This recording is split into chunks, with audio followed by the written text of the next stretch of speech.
All right, last but not least, Four Horsemen Brewery. All right, tell us about yourself. Thank you so much. So we have been open since 2016. We source only 100% Washington-based ingredients. Oh.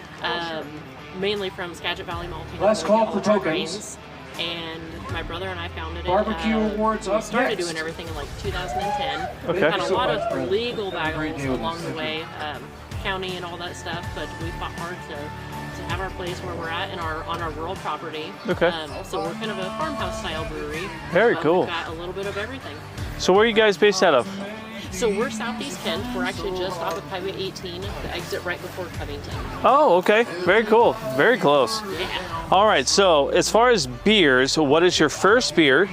What is the most popular beer? And what is your favorite beer? Okay, so Takes two to mango. I like that one. the three styles I have today are our Two to Mango, the Amber Ale, and then our Stout.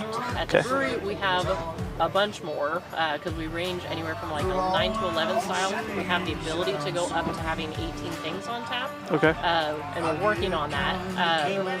Most popular, it's kind of hard because there's a close 4 or 5 that actually all sell like really similar. Okay. Between the mango is definitely a popular one. Amber, our IPA, which is our tribute IPA, those all sell like super close, like right alongside each other. Okay. My personal favorite, just because I love the smell of it, I'm kind of a dark beer person.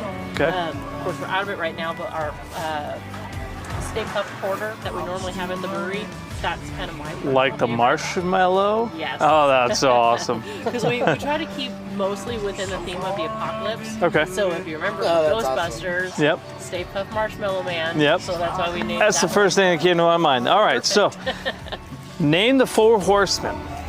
War, Conquest, Famine, and Death. Very good. All right. Oh, yeah. Surprise me. I don't care what it is. I trust your judgment. This is a really nice. I do like our beanies. They're super cool. This is phenomenal. I don't own one yet like this. So this is our Pestilence Amber Ale. Ooh, And it pestilence. is not like most other ambers. Oh, you gotta smell this. I'm gonna take a sniff test. Ooh. Isn't that?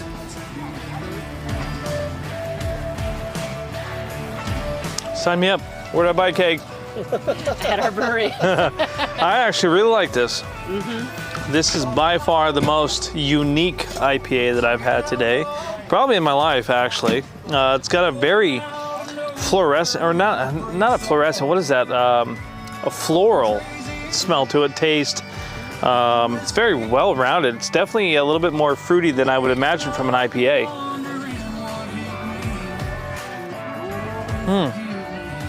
So, if you can, without sharing the full details, what is the main ingredient that gives it that taste? It's actually the hops. Is it the hops, really? Because there is fruity notes to it, but it's not actually because there's any fruit in it.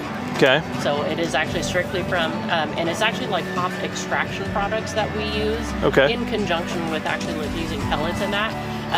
But a lot of the products that are kind of coming around these days are already like pure concentrates and extractions from different varietals of hops, as they do, because they do a breeding program to get different flavor profiles from different styles of hops. Okay. So kind of based on the style, you will get consistently like different notes from them, kind of based on what you're trying to go for. Gotcha. So there's a whole like in-depth hop breeding program to create flavor profiles. Wow, I never really thought about it that way. Oh yeah. To think about it, like hops are in the beer industry similar to the strains of marijuana in their industry. You can have thousands of variations of different types of hops to give it a fluorescent note, a darker note, a honey note, or even more of like a custard, so to speak. But this is by far the best that I've had. Pestilence Amber, by the way, folks. If you haven't checked them out, check them out. Four Horsemen Brewery. You guys have social media? We do. Yep. Facebook, Instagram, YouTube. So. Perfect. I got some ideas. We'll put their information down below. And since you're local to us, we'll definitely have to swing by. We're definitely gonna have to swing by you guys. So I'll swing by. Well, and we got an awesome food menu too. Oh, very cool. Yeah, very cool. 53-foot food trailer. And you guys do growlers and everything like that too? Yeah, we do growler fills, everything. Wow. On site Okay. we do the 32-ounce growler cans as well. Yeah. All right. Very Thank cool. you very much. Well, thank you so much. So here we have Takes Two to Mango.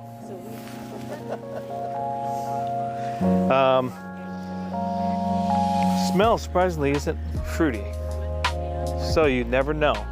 But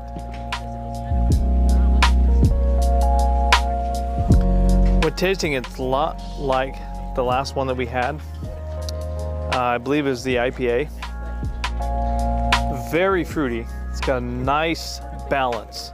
I'm not sure what base they're using.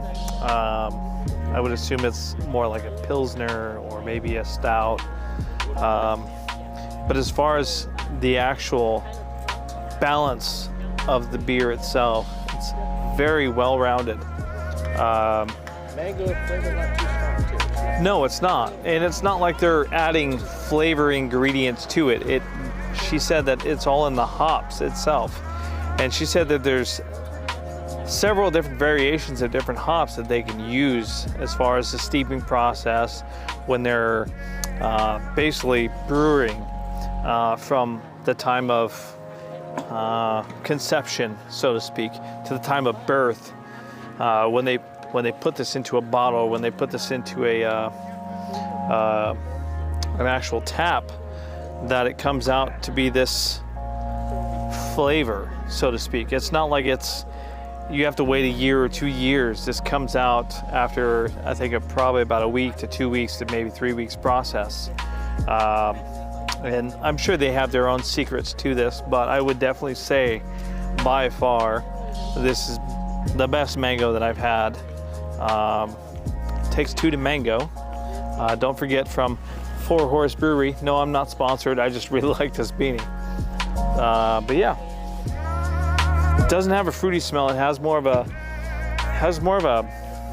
Pilsner, or for anybody who doesn't really drink a lot of beers or smoke a lot of cigars, you'd never know what it was. I would just say it smells like normal beer. But tasting it, you can definitely tell the balance of fruit versus beer and content. And it's not too, how do they say that? Basically, you drink a can, you're loaded, like 5% volume or whatever more. It feels like it's more like the 1 to 3% by volume per can if you were to drink a 12-ounce can. So it's something enjoyable, something that you can definitely take at a wedding or at a party or something like that, or give in a graduation.